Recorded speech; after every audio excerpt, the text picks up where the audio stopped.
Apocalypse के आने से पहले मैं तुम्हें 3 ऑप्शंस देने वाला हूं। तुम कौन सा चुनोगे? पहला, अनलिमिटेड खाना, ड्रिंक्स और लिकर समेत। दूसरा, एक गोल्डन डेजर्ट ईगल जिसमें इन्फिनिट बुलेट्स हों। तीसरा, एक ऐसा हेयर स्प्रे वाला बॉक्स जो खाली होते ही आसमान में रॉकेट की तरह उड़ जाए। मुझे पहले से पता था कि असली अपोकैलिप्स सिर्फ 5 घंटे दूर है। ह्यूमैनिटी का सर्वाइवल एनवायरनमेंट धीरे धीरे बर्बाद होता जाएगा, ज़ॉम्बी वायरस फट पड़ेगा और दुनिया का ऑर्डर ऑफ रूल्स धीरे धीरे टूट जाएंगे। एपोकैलिप्स में सबसे बड़ा इशू फूड स्कैरेसिटी होगा, इसलिए मैं बिना सोचे पहली ऑप्शन चुन लेता हूँ। अंदर से मैं थोड़ा एक्साइटेड भी हूँ। चुपचाप सोचता हूँ, ब्रो एक कोका कोला दे दे, थोड़े आइस के साथ। अगले ही सेकंड एक ठंडी कोक मेरी हथेली में प्रकट हो जाती है। मैं सच में शॉक्ड हूँ। ये सब रियल है। अमेजिंग। अपोकलिप्स आने ही वाला है। सर्वाइवल की रूल्स भी बदलने वाले हैं। अब मुझे ये मिजरेबल लाइफ नहीं जीनी। अब लाइफस्टाइल चेंज करने का टाइम आ चुका है। आज से पिग नहीं खाऊंगा। सिस्टम मुझे 10 मीट स्केवर्स दे दो। मैं आराम से स्केवर्स खाना शुरू करता हूँ। इसी मोमेंट मेरे फ़ोन पर एक मैसेज आता है। मैंने पोस्ट ग्रेजुएशन एग्जाम क्लियर कर लिया है। और अब वो लड़की लिखती है, हमको कुछ बातें क्लियर करनी होंगी। हमें ब्रेकअप कर लेना चाहिए। अब हम एक ही दुनिया के लोग नहीं रहे। तुम सिर्फ एक 4000 सैलरी वाले वर्कर हो और मैं अब पोस्ट ग्रेजुएट स्टूडेंट हूँ। मेरा फ्यूचर ब्राइट होने वाला है। मैं जानती हूँ कि ये बात तुम्हारे लिए थोड़ी क्रूअल है। आखिर तुम कई सालों से मेरी पढ़ाई का खर्च उठाते रहे हो, लेकिन मैंने भी अपनी यंग एज के कुछ साल इन्वेस्ट किए हैं। अब हम बराबर हैं। आगे से कांटेक्ट में मत रहना। बस मैसेज पढ़कर दिल में हल्की सी चुभन होती है, लेकिन अगले ही पल मेरे होंठों पर एक हल्की सी ठंडी मुस्कान आ जाती है। एक्स गर्लफ्रेंड तुम पछताओगी। तभी सिस्टम फिर से आवाज़ करता है। होस्ट की सर्वाइवल नीड्स को इंश्योर करने के लिए सिस्टम रोज रात 12 बजे हजारों रिवॉर्ड्स में से एक रिवॉर्ड सेलेक्ट करने का मौका देगा। Weapons, gear, materials, energy, body upgrade, जो चाहे चुन लो। मैं नए एपोकलिप्स की पॉसिबिलिटीज़ के बारे में एक्साइटेड हो जाता हूँ। पहले की दुनिया में मैं बस एक साधारण इंसान था, लेकिन अब आने वाली दुनिया में मैं अपना पूरा गेम बदल दूंगा। ये सोचकर मैं अपनी इलेक्ट्रिक बाइक पर हैप्पीली अपने रेंटेड रूम की ओर निकल पड़ता हूँ। लिफ्ट का इंतजार करते करते मुझे पड़ोसन की आवाज़ सुनाई देती है, ओए वर्कर दूर हटो, पसीने की बदबू आ रही है। मैं उधर देखता हूँ। मेरी पड़ोसन सैन बनुए, बैंक की जॉब वाली, अपनी नाक पकड़कर मुझे घूर रही है। मैं 301 में रहता हूँ और वह अपने नए नवेले पति वंग सेन के साथ 302 में। 1 महीने पहले मैंने उसे व्हाइट वेडिंग ड्रेस में देखा था और सच कहूँ वो लड़की अपीयरेंस और फिगर दोनों में ईजिली 90/100 थी। मेरी एक्स से तो 100 गुना ज्यादा अट्रैक्टिव। ऐसा टाइप जिसे देखकर किसी का भी माइंड थोड़ा सा नोटी हो जाए। मैं उसे देखता हूँ और मेरे होंठों पर फिर वही हल्की रहस्यमयी मुस्कान आ जाती है। सैन बान्यू चिढ़ जाती है, क्या घूर रहे हो? पूरे दिन काम करके थक जाती हूँ और ऊपर से तुम्हारे जैसे लूजर से सामना हो जाए तो दिन खराब हो जाता है। उसका हस्बैंड एक कॉर्पोरेट कंपनी में हाई एग्जीक्यूटिव है। दोनों अपने आप को सोसाइटी की एलीट समझते हैं और हम जैसे लोगों को दिल से नीचा समझते हैं। लिफ्ट आती है। मैं अंदर चला जाता हूँ। सैन बान्यू क्लियरली डिसाइड करती है कि वो अगली लिफ्ट लेगी, लेकिन दरवाज़ा बंद होने से पहले मैं धीरे से बोल देता हूँ, बाय द वे अगर रात में भूख लगे तो मेरे पास आ जाना। दरवाज़ा बंद। सैन बान्यू शॉक हो जाती है। उसके चेहरे पर इंस्टेंट गुस्सा आ जाता है। मुझे क्यों समझा तुमने? क्या मैं तुमसे खाना मांगने आऊँगी? पागल हो क्या? मैं कमरे में पहुँचता हूँ। वार्डरोब खोलकर सारा विंटर स्टफ निकालता हूँ, क्योंकि बहुत जल्द एक्सट्रीम कोल्ड अपोकैलिप्स आने वाला है। तभी अचानक दरवाज़ा जोर जोर से पीटा जाता है। बाहर से सैन बान्यू की आवाज़, ओ ये लूज़र बाहर निकल। अभी एक्सप्लेन करो आपने वो बात क्यों कही थी। छुप मत जाना, पता है अंदर ही हो। इसी आवाज़ में उसका हस्बैंड भी बाहर आता है। क्या हुआ सावे? इस लूज़र के दरवाजे पर क्यों चिल्ला रही हो? हस्बैंड, ये लूज़र मेरा हरासमेंट कर रहा है। इसे मैं चैन से रहने नहीं दूंगी। उसका पति गुस्से में मेरी तरफ देखता है, लेकिन जैसे ही मेरी ठंडी और स्टेडी नज़र से उसकी नज़र टकराती है, उसका गुरूर गायब हो जाता है। बॉडी से वो काफ़ी कमज़ोर दिखता है और मैं तो सालों से हैवी मजदूरी करता आया हूँ। अगर फाइट शुरू हो जाए रिजल्ट ऑब्वियस है। वो तुरंत एटीट्यूड बदलकर मुस्कुराते हुए बोलता है, अरे भाई आ गए, ज़रूर थक गए होंगे, आराम कर लो। दोनों जल्दी से पीछे हटते हुए बात करते हैं। तुम भाग क्यों रहे थे? नहीं मैं डरा नहीं हूँ, हम एलीट लोग हैं और वो एक सोशल ड्रॉप आउट होगा, जेलस है हमसे। लकी लोग हमेशा थोड़ी रियायत दे देते हैं। चलो छोड़ दो। मैं घर के अंदर आता हूँ, सारी विंडोज डोर्स बंद करता हूँ, अपनी सारी बचत निकालकर फाइनल तैयारी करता हूँ। रात होते होते गर्म हवा में ठंडी लहर फैलने लगती है और आसमान से धीरे धीरे काले धुएं जैसी ब्लैक स्नो गिरने लगती है। इसके बाद बर्फ ऐसे गिरने लगी जैसे किसी ने इसे आज़ाद कर दिया हो। सिर्फ आधे घंटे में ही हालात बिगड़ गए। टेम्परेचर सीधा 30 डिग्री से 0 डिग्री पर आ गिरा और अभी भी नीचे जा रहा था। मैं थोड़ा एक्साइटेड था क्योंकि रात के 12 बज चुके थे और आज की लॉगिन रिवॉर्ड ये थी। पहला, 10,000 सेट स्पेशल मटेरियल से बनी विंटर जैकेट जो -100 डिग्री तक के एक्सट्रीम कोल्ड को रोक सके। दूसरा, वायरलेस बैटरी पैक, मार्केट के हर इलेक्ट्रॉनिक डिवाइस की बैटरी इसमें शामिल। तीसरा, एक यू डिस्क जिसमें सारी ब्लू कोर मूवीज और शॉर्ट्स थे। चौथा, ऐसे सन क्रिस्टल्स जिन्हें खाओ तो जेनेटिक लेवल पर एडिक्ट हो जाओ। मैंने सोचा और पहला ऑप्शन चुन लिया। टेम्परेचर बहुत फास्ट गिर रहा है, फिलहाल सबसे जरूरी चीज है गर्म रहना। वैसे सिस्टम मजाक कर रहा है क्या? 2 दिन से चौथा ऑप्शन इतना वियर्ड क्यों दे रहा है? जैसे ही मैंने पहला ऑप्शन चुना, बस एक थॉट आया और काली मोटी विंटर जैकेट मेरे हाथ में प्रकट हो गई। मटेरियल कुछ अलग ही था, पहनते ही फील हुआ, भाई ये तो सिल्क जैसी स्मूथ और कैश्मीर जैसी सॉफ्ट है। पहनते ही मेरा चेहरा चमक उठा। ये जैकेट सिर्फ ठंड नहीं रोकती, ये खुद गर्मी भी जनरेट करती है। हाथ पैर चेहरा जितना एक्सपोज स्किन है, कहीं भी ठंड नहीं लग रही। ऐसा लग रहा जैसे बाहर विंटर चल रहा हो और मेरे आसपास सिर्फ स्प्रिंग। फूड और वार्मथ का टेंशन पूरा खत्म। मैं आराम से खिड़की के पास बैठ गया और चांदी सी बर्फ को पूरे शहर को ढकते हुए देखता रहा। अचानक नीचे से एक जोरदार चीख सुनाई दी। मैंने थोड़ा अनमने मन से नीचे देखा, लेकिन जैसे ही देखा मेरी सांस अटक गई। एक लड़के के चेहरे पर अचानक दरारें पड़ने लगीं। एक्सपोज स्किन पूरी तरह क्रैक से भर गई। आसपास के लोग डरकर पीछे हट गए, पर आधे मिनट में ही वो लड़का आंखें फाड़कर जमीन पर गिर पड़ा और वहीं ठंड में जमकर मर गया। लोग चीखते हुए भागने लगे, लेकिन वो अकेला केस नहीं था। थोड़ी ही देर में कई लोगों के शरीर पर ऐसी ही दरारें दिखने लगीं। पूरा सोसाइटी क्योस में बदल गया। मैं ध्यान से ऑब्जर्व करने लगा। ये सब थोड़ी देर पहले बाहर बर्फ में खेल रहे थे। इसका मतलब ये बर्फ टॉक्सिक है। जिसकी स्किन पर ये टॉक्सिक ब्लड पड़ी, 5 मिनट में क्रैक्स और 30 सेकंड में डेथ। ये जहर कंटेजियस है या नहीं पता नहीं। मेरी सांस तेज हो गई। ये सच में बहुत डेंजरस है। कुछ ही देर में नीचे 10 से ज्यादा लोग मर चुके थे। मैंने फोन निकाला और न्यूज देखी। टॉक्सिक स्नो कंफर्म्ड, ये हेडलाइन टॉप ट्रेंड्स में थी। हमारी सोसाइटी के ओनर ग्रुप में भी हाहाकार मच गया। किसी के पास मेडिसिन है? बच्चे को बचा लो। पानी, मिनरल वाटर, स्नैक्स चाहिए, मैं डबल प्राइस दूंगा। बाहर हालात बहुत खराब हैं, कोई हेल्प करो। समझदार लोग जान चुके थे कि ये कोई छोटा डिजास्टर नहीं है। सिर्फ 1 घंटे में बर्फ आधा मीटर ऊंची हो चुकी थी और रुकने का नाम नहीं ले रही थी। मैंने दरवाजे खिड़कियां चेक की ताकि जरा सी भी बर्फ अंदर ना आए, और फिर आराम से सो गया।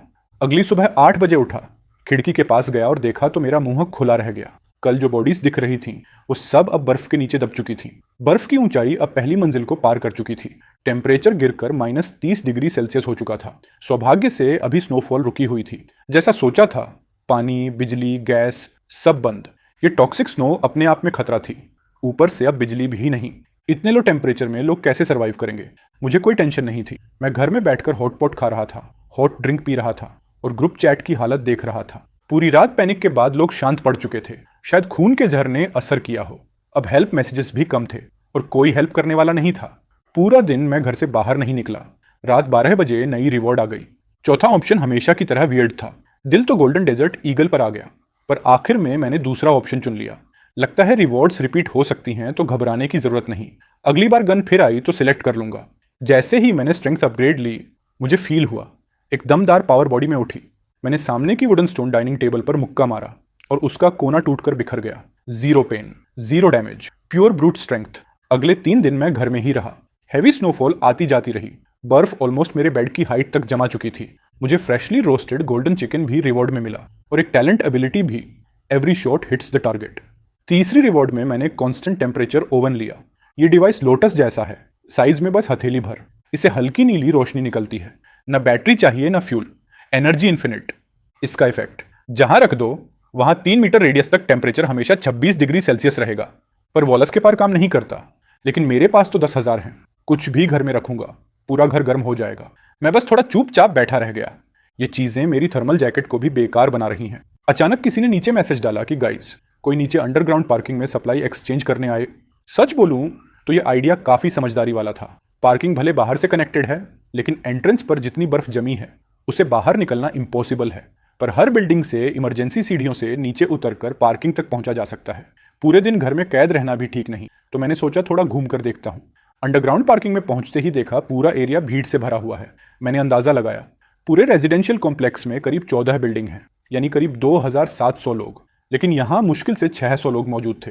मतलब सिर्फ 5 दिनों में इतनी बड़ी आबादी न जाने कहाँ गायब हो गई। मुझे नहीं लगता कि सब मर गए होंगे। बर्फ रात में शुरू हुई थी, ज्यादातर लोग उसके कांटेक्ट में आए ही नहीं। शायद कई फैमिलीज के पास अभी भी खाना पीना स्टॉक में है और उन्हें ट्रेडिंग की जरूरत नहीं। कहीं पानी के बदले 30,000 mAh की पावर बैंक, कहीं सिगरेट के बदले इंस्टेंट नूडल्स। मैंने चारों ओर स्कैन किया।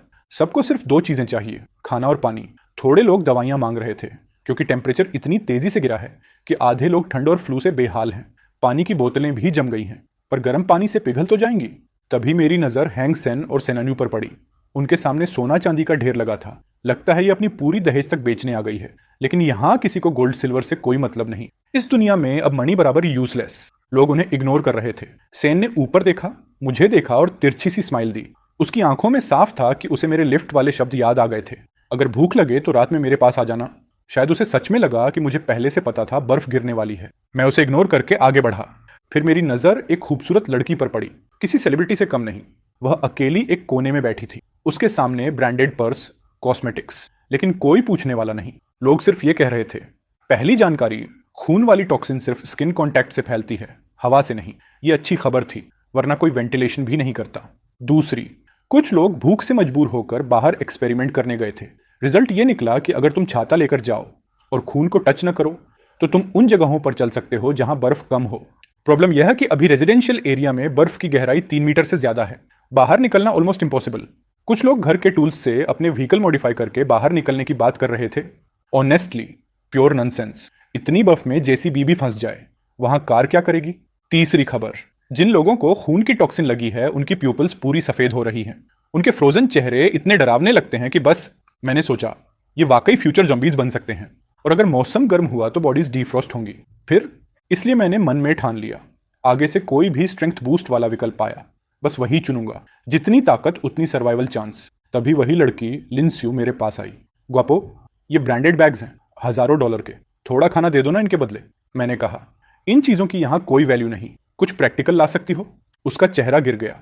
उसे खुद भी पता था कि ब्रांडेड पर्स अब शो पीस हैं, सब लोग टमाटर की तरह लिपटे बैठे हैं। किसे फैशन की पड़ी है। वह अकेली रहती है, उसके पास कोई प्रोटेक्टर नहीं। उसका असली वैल्यू एसेट सिर्फ वही खुद थी, लेकिन वो भी इतनी जल्दी सरेंडर नहीं करना चाहती थी। वह फिर बोली, ग्वापो। उसने जेब से एक काली प्लास्टिक बैग निकाली।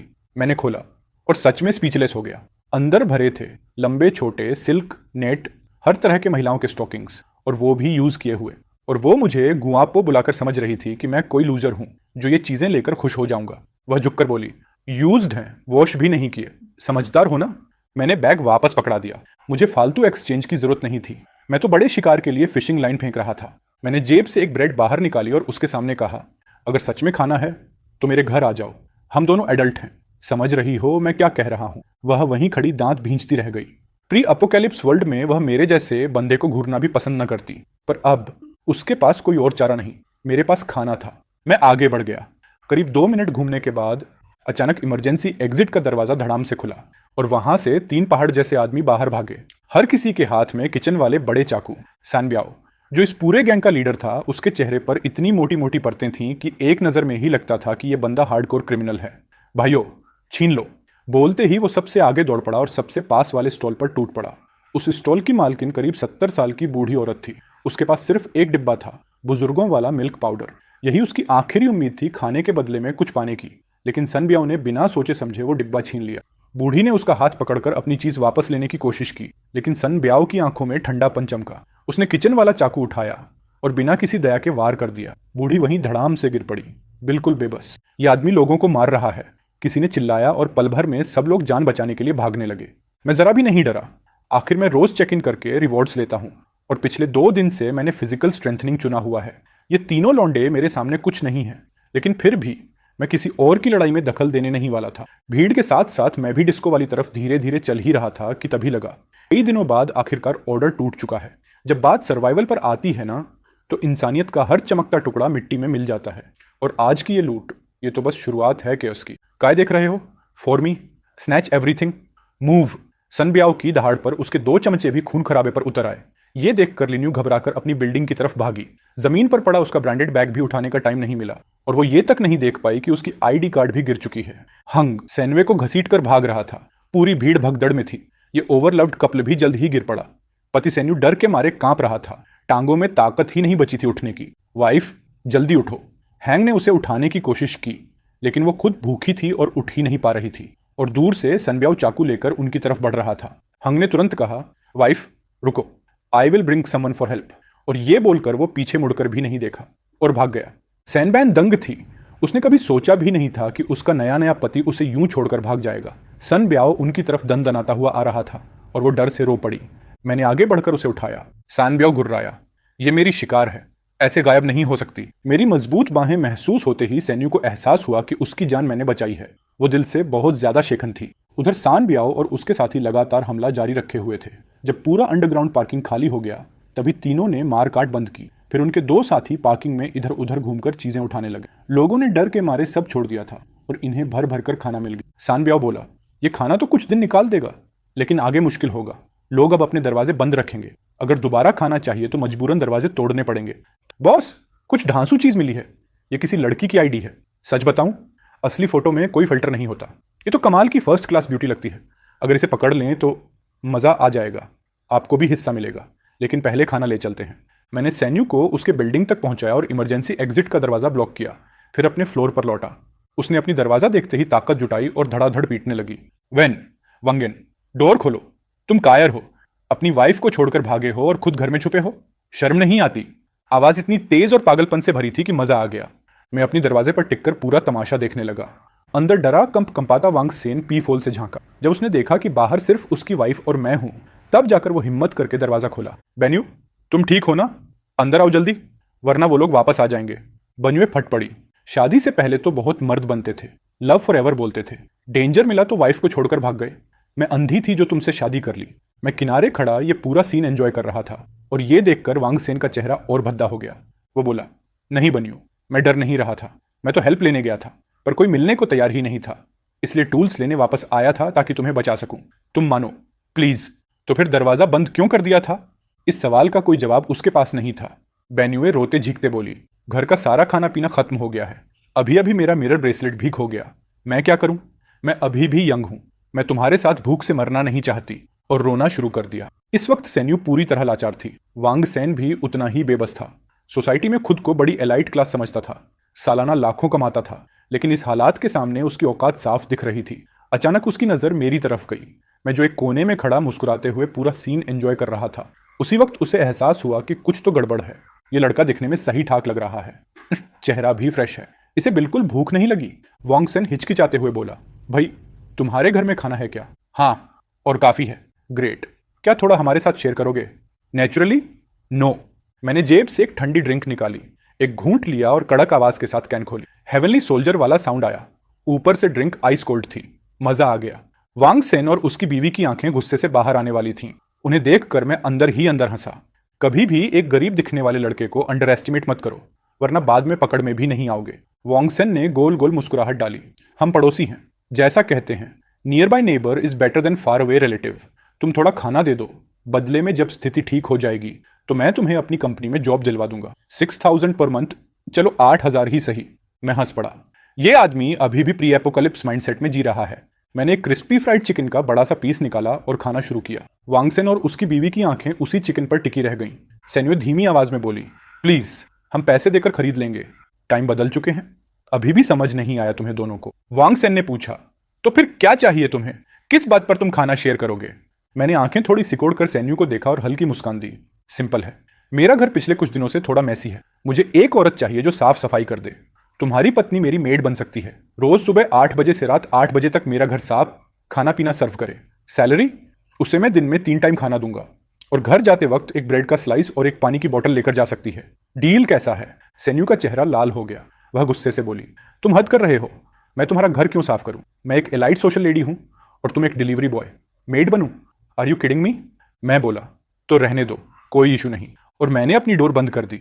मेरे पास तो खाने पीने की फुल सप्लाई है। मुझे कोई जल्दी नहीं। रात में मैंने मूड में आकर हॉट पॉट बनाया। बीफ, मटन, लॉबस्टर, जो चाहो सब। दूसरी तरफ रूम 302 में वेंग सेन और उसकी बीवी बिल्कुल चुप बैठे थे। घर का सारा खाना खत्म हो चुका था। भूख से सो भी नहीं पा रहे थे। अचानक वांग सेन बोला, ये हॉटपॉट की स्मेल। दोनों ने एक दूसरे को देखा। पेट पीठ से चिपक चुका था। हॉटपॉट की खुशबू ने हालत और खराब कर दी। वांग सेन ने चुपके से दरवाजा खोला। हाँ, खुशबू मेरे घर से ही आ रही थी। उसने फुसफुसाकर कहा, वाइफ, क्यों ना तुम उसके यहां काम कर लो? क्या तुम अभी भी वही बात कह रहे हो? सब साफ सफाई ही तो करनी है। अगर वो कुछ गलत करेगा तो तुम चिल्लाना, मैं दौड़कर बचाने आ जाऊंगा। सैन्यू के दिल में अब गर्मजोरी नहीं बची थी। उसका दिल ठंड से भी ज्यादा ठंडा हो चुका था। उसे महसूस हुआ कि ये आदमी जो शादी से पहले जेंटल, चार्मिंग, कल्चर्ड दिखता था, असल में कितना कमजोर और सेल्फ सेंटर्ड है। सिर्फ खाने के लिए अपनी बीवी को दूसरे आदमी के घर भेजने को तैयार। वह अंदर ही अंदर टूट गई। मैं अपने घर में मजे से हॉटपॉट और कोल्ड बियर के साथ बैठा था। तभी दरवाजे पर नॉक हुआ। मैंने पीप होल से देखा। सैन्यू थी। मेरे चेहरे पर एक अजीब सी स्माइल आ गई। मैंने दरवाजा खोला। वह बोली, मैं तुम्हारी मेड बनूंगी। हॉटपॉट की स्मेल उसके चेहरे पर पड़ते ही उसके अंदर मरा हुआ दिल धीरे धीरे वापस धड़कने लगा। शायद मेरे साथ रहना एक बेहतर ऑप्शन था, कम से कम जिंदा तो रह सकती थी। उसने ये भी नोट किया, इतनी ठंड में भी मैं इतनी हल्की कपड़ों में बिल्कुल आराम में हूं, ये कैसे पॉसिबल है? मैंने सैन्यू को देखा, फिर पीछे खड़े वांग सेन को, जिसके चेहरे पर गिल्ट, डर और लालच सब कुछ एक साथ थे। मैंने उसकी तरफ एक ब्रेड का पीस और एक बोतल पानी फेंक दिया। वांग सेन ने उसे ऐसे पकड़ लिया जैसे उसे लाइफ लाइन मिल गई हो। वो तुरंत पैकेट फाड़कर खाने लगा। मैंने दरवाजे की तरफ देखा और कहा, अंदर आ जाओ। सेन बान्यू ने कमरे में रखा स्टीमिंग हॉटपॉट देखा और खुद को रोक ना सकी। वो धीरे धीरे अंदर आ गई। पीछे से वांग सेन बोला, बान्यू घबराना मत, कुछ चाहिए तो बस आवाज देना। लेकिन मैं दरवाजा उसके चेहरे पर ही बंद कर देता हूं। उसकी बात वहीं कट जाती है। अंदर कदम रखते ही बान्यू एक पल के लिए ठिठक गई। उसे ऐसा लगा जैसे वो नॉर्थ पोल से सीधे समर रिजॉर्ट में आ गई हो। घर इतना गर्म था जबकि बिजली तो कहीं नहीं थी। 2 दिन से भूखे पेट। उसकी आवाज टूट गई, मुझे थोड़ा खाने दो प्लीज। मैंने ठंडी नजर से कहा, अपनी आइडेंटिटी मत भूलो, मुझे बॉस कहो। उसके चेहरे पर शर्म, गुस्सा, डर सब एक साथ तैर गया। लेकिन भूख इंसान की ईगो पिघला देती है। उसकी आवाज बहुत धीमी थी, जी बॉस। मैंने A4 पेपर का एक पन्ना निकाला और उसकी तरफ फेंक दिया।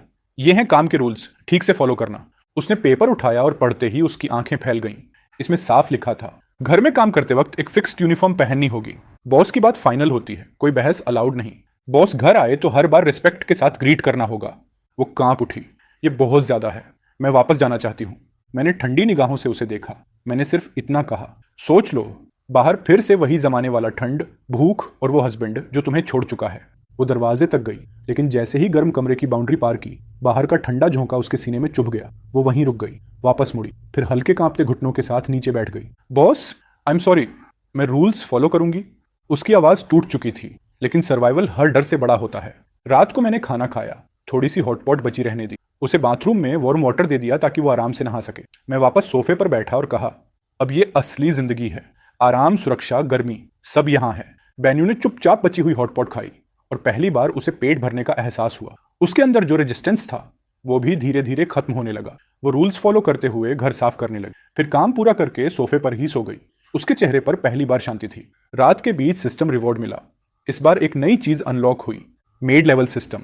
मैं क्यूरियोसिटी में उसे चेक करने लगा। उधर दूसरी तरफ 302 वाली रूम में वांग सेन सारी रात सो नहीं पाया। उसे बस यही सुनाई दे रहा था कि उसकी पत्नी अब मेरी जगह पर है। गर्म कमरा, खाना, सुरक्षा, सब कुछ। सुबह 8 बजे वो आंखों के नीचे काले घेरे लिए मेरे दरवाजे पर आया। मैंने दरवाजा खोला। वायु एक कैसी है? यस्टरडे रात यहीं रुकी थी, वापस तो जाएगी, है ना? उसने अंदर झांका और उसकी पत्नी एक सिंपल मेड यूनिफॉर्म में काम कर रही थी। उसके चेहरे पर गुस्सा और झेलसी किसी भी वक्त फट सकते थे, लेकिन डर ने उसे रोके रखा। मैंने मुस्कुराते हुए कहा, अरे मैं तो भूल ही गया था, तुम्हारी पत्नी ने घर बहुत अच्छे से साफ किया है। I am very satisfied. मैंने बात खत्म करते हुए सिर घुमाकर सैन्यू की तरफ देखा। तुम पूरी रात काम करती रही हो, थकी हुई होगी, जाओ थोड़ा आराम कर लो। वो बोली, किचन और बाथरूम अभी तक साफ नहीं किए हैं, मैं आज वापस नहीं आऊंगी डार्लिंग, बाहर बहुत ठंड है, तुम घर लौट जाओ। मैंने हल्की मुस्कान दबाते हुए सिर हिलाया। उसकी बात सुनकर मैं अंदर से काफी सेटिस्फाइड था। वहीं दूसरी तरफ हैंगन गुस्से से फटने वाला था। उसकी आंखें अपनी बीवी पर टिक गईं। उसे सच में सब तोड़ फोड़ देने का मन था, लेकिन अगले ही सेकंड मैंने उसे एक ब्रेड का टुकड़ा और मिनरल वाटर की बोतल पकड़ाई। आज का सामान यही है। उसके अंदर का आग का गोला तुरंत आधा बुझ गया। Thank you, thank you. वो बोला, अगर सफाई बाकी है तो काम जारी रख सकती है, मैं डिस्टर्ब नहीं करूंगा। मैंने सेन बाणे की तरफ देखा, तुम्हारा हस्बैंड तुम्हारे लिए आया भी नहीं, उसे सिर्फ खाना चाहिए था। उसे थोड़ा दुख हुआ, पर पहले जितना नहीं। लगता था वो धीरे धीरे यहां मेरे साथ रहने की आदत डाल रही थी। हैंगन घर लौट गया, चेहरा पूरी तरह ठंडा, ऑलमोस्ट डेड इनसाइड। सेनवे का अभी का बिहेवियर साफ बता रहा था कि वो अब मेरे कंट्रोल में आ चुकी है, और यही बात उसके अंदर आग जलाने लगी। तुम वहीं जाना चाहती थी, सही? उसने दांत पीसते हुए सोचा। नहीं, मुझे उसकी सारी फूड सप्लाई हथियानी पड़ेगी। इमरजेंसी स्टेयरकेस पर बिल्डिंग के बचे हुए कुछ लोग इकट्ठा हुए। हंगन का दिल ठंडा पड़ गया। पूरे बिल्डिंग में मुश्किल से 100 लोग बचे थे, बाकी सब ठंड, भूख या झड़ से मर चुके थे। एक आदमी बोला, स्थिति बहुत खराब है, हमें मिलकर काम करना चाहिए। कल हम सब अंडरग्राउंड पार्किंग में ट्रेडिंग करने गए थे, लेकिन फूड अलायंस ने हमला करके सब लूट लिया। अब कोई नीचे जाने की हिम्मत नहीं कर रहा। ऐसे में जिंदगी और मुश्किल होगी। मेरी राय है, उसने कहा, जो परिवार बचे हैं वो एक अलायंस बना लें, रिसोर्सेज शेयर करें और मिलकर इस क्राइसिस का सामना करें। भीड़ में से किसी ने चिल्लाया, बातें मत करो, सब भूखे मर रहे हैं, तुमसे रिसोर्सेज शेयर क्यों करें? एक और आदमी बोला, हर परिवार से एक जवान आदमी प्रोटेक्शन टीम में भेजो। हम पहली मंजिल के 101 से शुरू करके हर दरवाजे पर सप्लाईज के लिए सर्च करेंगे। जहां घर में कोई जिंदा ना मिले वहां से सारा सामान ले लेंगे। फूड अलायंस लोगों को मारती है तो हम चुप नहीं बैठ सकते। वो 3 हैं, हम 10 से ऊपर। डरने की जरूरत नहीं। लोग धीरे धीरे सहमत होने लगे। फिर सवाल आया, सप्लाईज बांटी कैसे जाएंगी? जवाब मिला, जो प्रोटेक्शन टीम में शामिल होंगे उन्हें हिस्सा मिलेगा। एक बूढ़ी औरत बोली, लेकिन मेरे घर में तो सिर्फ मैं और मेरी बेटी हैं। मैं 60 की हूं, हम तो हिल भी नहीं सकते। एक आदमी चिल्लाया, ये सिस्टम गलत है, हम बूढ़े लोग क्या करें? हांगेन के चेहरे पर एक दुष्ट चमक आई। ओल्ड विच मुफ्त में खाना चाहती है। लेकिन वो बोल पाता उससे पहले एक मध्यम उम्र का आदमी फट पड़ा, मुझे परवाह नहीं तुम जियो या मरो। वही होगा जो वानसन कह रहा है, जो काम करेगा वही खाएगा। जो जीना चाहता है उसे ओबे करना होगा, जो नहीं मानेगा कॉन्सिक्वेंसेस झेलेगा। हंगेन ने मन ही मन इस बात का समर्थन किया, लेकिन भीड़ अचानक चीखने लगी। मध्यम उम्र के आदमी का चेहरा काला पड़ गया। उसने तुरंत उस औरत का सिर पकड़कर दीवार पर दे मारा। बार बार खून हर तरफ फैल गया। सर्वाइवल का दबाव अब पूरी तरह जानवरपन बन चुका था। वो आदमी उस औरत को वहीं पीट पीट कर खत्म कर देता है। ये देखकर बाकी सब भी डर के मारे जम जाते हैं। करीब दर्जन भर मर्द एक दूसरे को ऐसे देखते हैं जैसे किसी इनविजिबल लॉक को खोल दिया गया हो। बेकार लोगों को बाहर निकालो, काम के लोग रहेंगे, जो नहीं मानेंगे हटाओ यहां से। हंगेन स्तब्ध था। उसकी प्लानिंग थी, प्रोटेक्शन टीम बन जाए तो वो मुझे धमकाकर खाना ले लेगा और अपनी पत्नी को बचा लेगा। लेकिन उसने इंसानों की असली बुराई को अंडर एस्टिमेट कर दिया था। उसके जैसा डरपोक आदमी वहां रह भी नहीं सकता था। वो लड़खड़ाता हुआ अपनी फ्लैट की ओर भागा। घर लौटकर सेन्यू ने पूछा, मालिक बाहर लड़ाई हो रही है, क्या हुआ? मैंने ठंडे सुर में कहा, मुझे फर्क नहीं पड़ता, जो करना है करो, बाकी चीजों के बारे में सोचने की जरूरत नहीं। कॉम्प्लेक्स के हर ब्लॉक में इसी तरह की साफ सफाई या कहीं खून खराबा शुरू हो चुका था। हर जगह मर्द एकजुट होकर डोर टू डोर खाने की तलाश में निकल पड़े थे। बिल्डिंग 3 के रूम 403 में रहती थी लिंगसू, एक अकेली रहने वाली लाइव स्ट्रीमर। उसने ढेरों स्नैक्स जमा किए थे, इसलिए अब तक बची हुई थी। लेकिन अपोक्लिप्स किसी का इंतजार नहीं करता। 20 मर्दों का एक छोटा गैंग उसके दरवाजे पर दस्तक दे रहा था। और इसके बाद क्या होगा ये तो साफ दिख रहा था। पीप होल से लिंगवे ने साफ देख लिया कि 401 की डोर तोड़ दी गई है। बगल से आने वाली चीखें उसे अंदर तक हिला देती हैं। उसका पूरा शरीर डर से कांपने लगता है। लिंगवे जानती है कि वो उस औरत से भी ज्यादा ब्यूटीफुल है, और अगर ये लोग उसे देख लें तो हाल और भी बुरा हो सकता। अचानक उसे वो आदमी याद आता है जिससे वो कल अंडरग्राउंड पार्किंग में मिली थी। उसने कहा था कि वो ब्लॉक 301 में रहता है। उसे किसी भी तरह उससे हेल्प लेनी ही होगी। बाहर पूरा माहौल केओस में बदल चुका है। जल्दी ही उसकी डोर पर भी नॉक होने वाला है।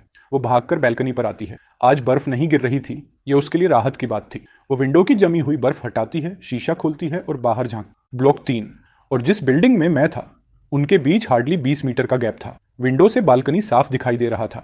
वो बिना सोचे समझे घर की सारी बॉटल्स और कैंस नीचे फेंकने लगती है।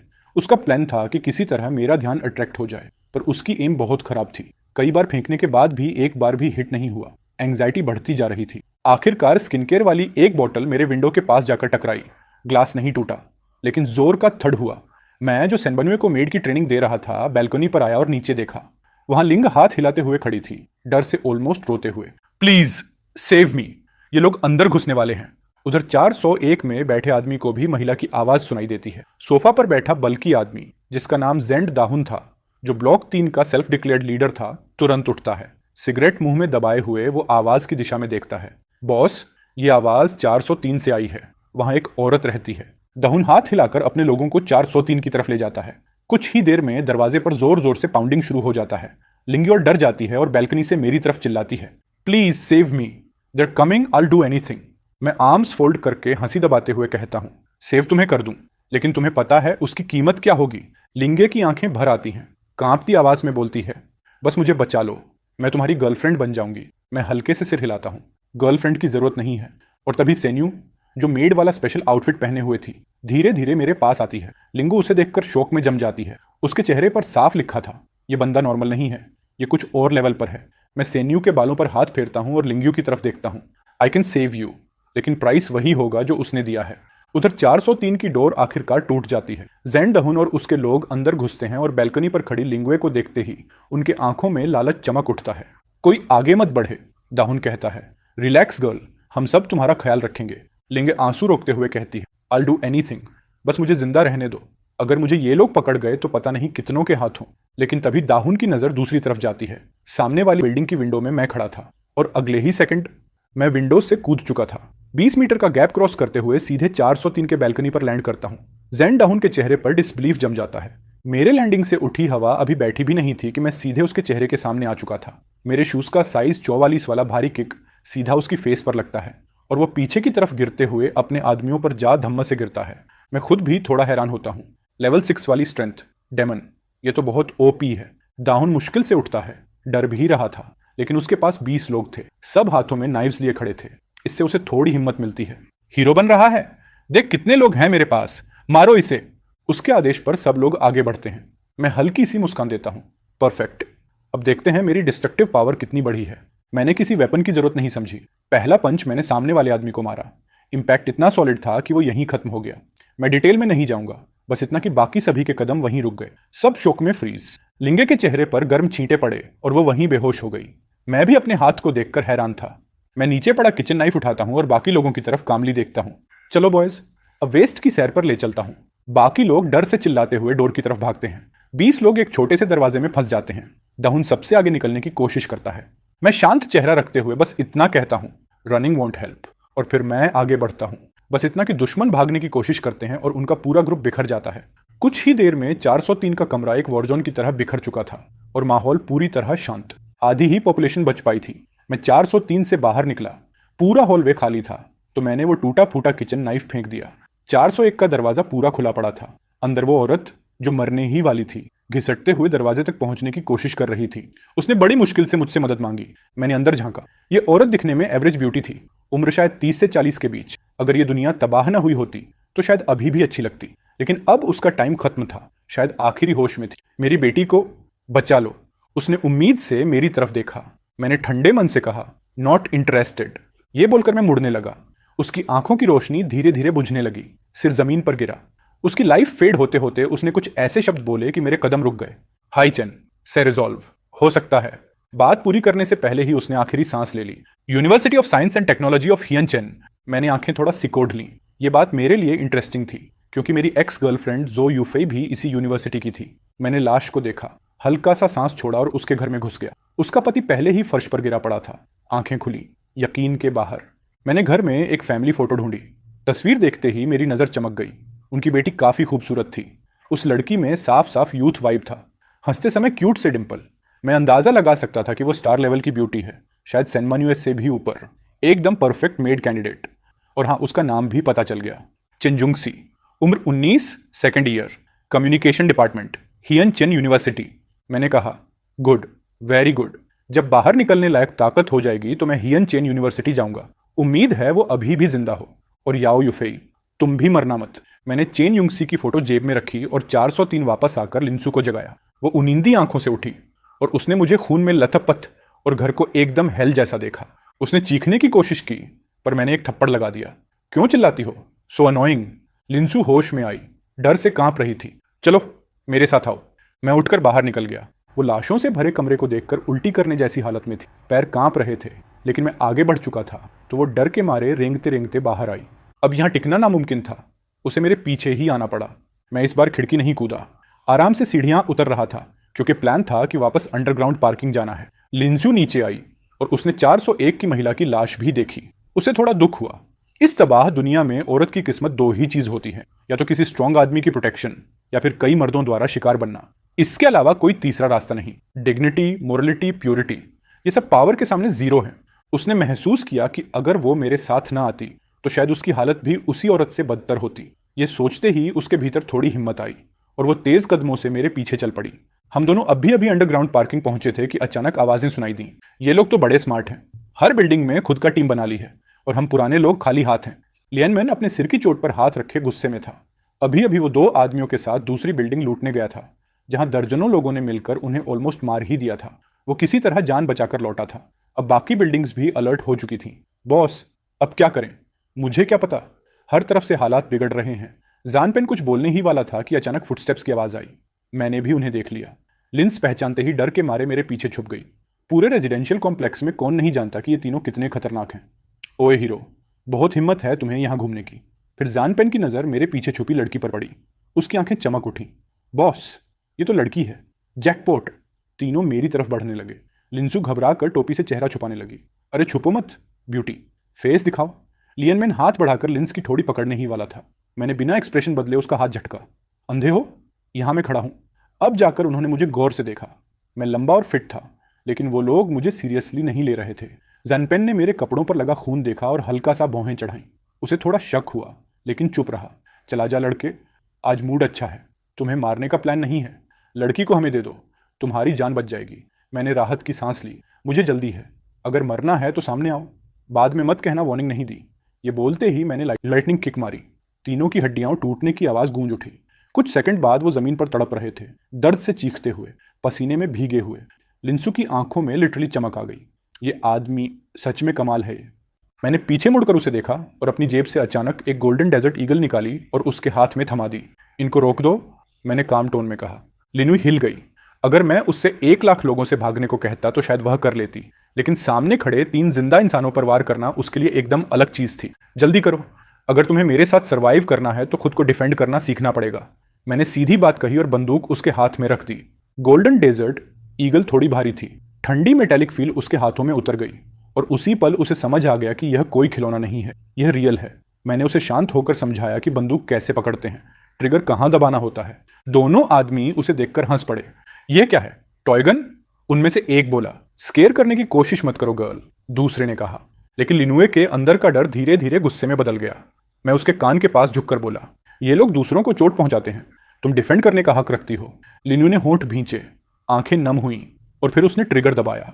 अंडरग्राउंड पार्किंग में एक भारी ब्लास्ट गूंजा। एक आदमी गिर पड़ा। बाकियों की आंखों में शौक था। वो दर्द से चीखते हुए भागने की कोशिश करने लगे। लिनु बंदूक पकड़े खड़ी थी। हाथ कांप रहे थे लेकिन आंखों में पहली बार डर के बजाय अवेयरनेस थी। उसे इंस्टेंटली याद आया कि जो महिलाएं खुद को बचा नहीं पाती, उनके साथ दुनिया कितनी क्रूर हो सकती है। उसने बाकी आदमी की तरफ कदम बढ़ाए और गोली चलाई। इस बार बुलेट उसके पैर में लगी और वह दर्द से चीखते हुए गिर पड़ा। प्लीज मुझे मत, उसने कहा। मैंने पास आकर गन ले ली और शांत टोन में कहा, गुड। लिनु वहीं बैठ गई। उसके हाथ कांप रहे थे। उसने साइड में जाकर उल्टी कर दी। यह नॉर्मल था। कोई भी पहली बार इतनी टेंशन के बाद ऐसा ही फील करता है। मैंने आखिरी आदमी की तरफ देखा जो अब डर के मारे गिरगिरा रहा था। मैं सब करूंगा। मत, मैंने उसे शांतिपूर्वक रोक दिया। थोड़ी देर बाद जब लिनु संभल गई, वह आंखें लाल किए मेरे पास आई। कुछ कहना चाहती थी मगर शब्द नहीं निकल पाए। चलो घर, मैंने बस इतना कहा। हम दोनों कमरे की ओर चले। घर में दाखिल होते ही लिनु रुक गई। टेबल पर गर्मा गर्म खाना, सी फूड, बियर, स्टीम उठता राइस, साफ सुथरा कमरा और सबसे ज्यादा एक सेफ वाइब। सेना सीधे मेरे पास आई। वेलकम होम मास्टर, उसने कहा। लिनु पहली बार सेना को ठीक से देख पाई। उसकी ब्यूटी से वो एक पल को स्टंड रह गई। मैंने कहा, ये नई हेल्पर है, इसे रूल्स समझा दो, मिस्टेक्स पसंद नहीं है। मैं खाने बैठ गया। सेना ने सिर झुकाया और लिनु को बाथरूम की तरफ ले गई। मेरे साथ चलो। जैसे ही दोनों अंदर गईं, सेना रुक गई। एक बात याद रखना, उसने कड़क टोन में कहा। एक बार इस घर में आ गई हो तो डिसिप्लिन जरूरी है, बिना अनुमति कुछ नहीं। लिनु डर गई, लेकिन आज के एक्सपीरियंस ने उसे मजबूती दी थी। उसने सिर झुका लिया। बाथरूम में सेना ने उसे साफ कराया, कम बोलते हुए। शायद वह भी अपने मन में बहुत कुछ सोच रही थी। बहुत सवाल मत पूछा करो, सेना ने कहा। यहां सरवाइव करना ही असली लक है। आधे घंटे बाद दोनों बाहर आईं। मैं खाना खा चुका था। मैंने एक बड़ी ऑस्ट्रेलियन लॉबस्टर उसके सामने रख दी। गुड जॉब, मैंने कहा। लिनु ने गर्म आंसू भरी आंखों से उस लॉबस्टर को देखा। इस बर्बाद दुनिया में इतने अच्छे खाने का मिलना किसी सपने से कम नहीं था। वह थोड़ी देर में पहली बार हल्का सा मुस्कुराई।